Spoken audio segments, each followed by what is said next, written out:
So hey, this video is going to be about how to establish a tripod foot. It is pretty important.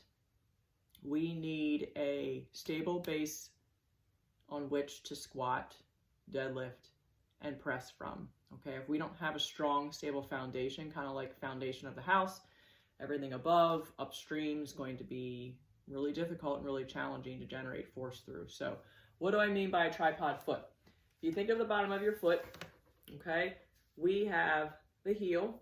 So this is one point. Then we have the ball of the big toe and the ball of the little toe. Notice I didn't say the toe and the pinky toe. We don't want to be putting all of our weight through there. We want to use the metatarsal heads, the met heads, okay? So the ball of the big toe, little toe, and heel. If you think about it, it forms a tripod, a nice upside down triangle, okay?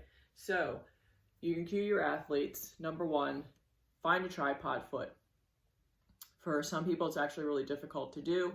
Have them just if this is something they struggle with, just have them stand in bare feet, okay, and see where their weight falls and if they can get weight equally distributed in all three of those points.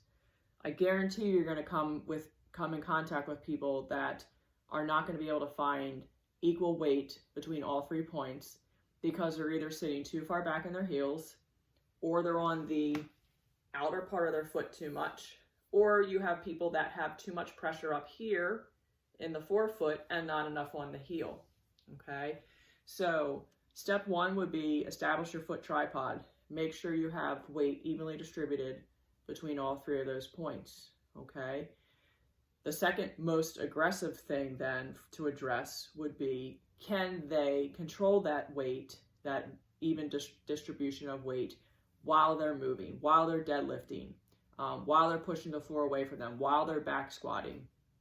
So what you'll notice is a lot of times with your athletes is they might start in a tripod foot, and as they're descending down into their squat, next thing you know, the weight all shifts to their toes, their heels come up, or you get vice versa where they shift the weight all back onto their heels and then the toes come up, or then you even get the people that end up coming down, but then all the weight goes on the outer part of their feet and then their big toe is up, okay?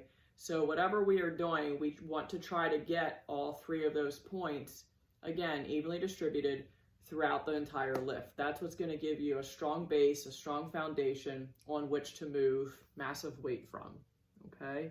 So that is the tripod foot in a nutshell. Again, if you want to learn more about it, just let me know. I write a lot of blogs. I just wrote one about the tripod foot and the biomechanical efficiency behind it. So if you're more interested, give me a heads up, let me know. Be glad to answer any of your questions.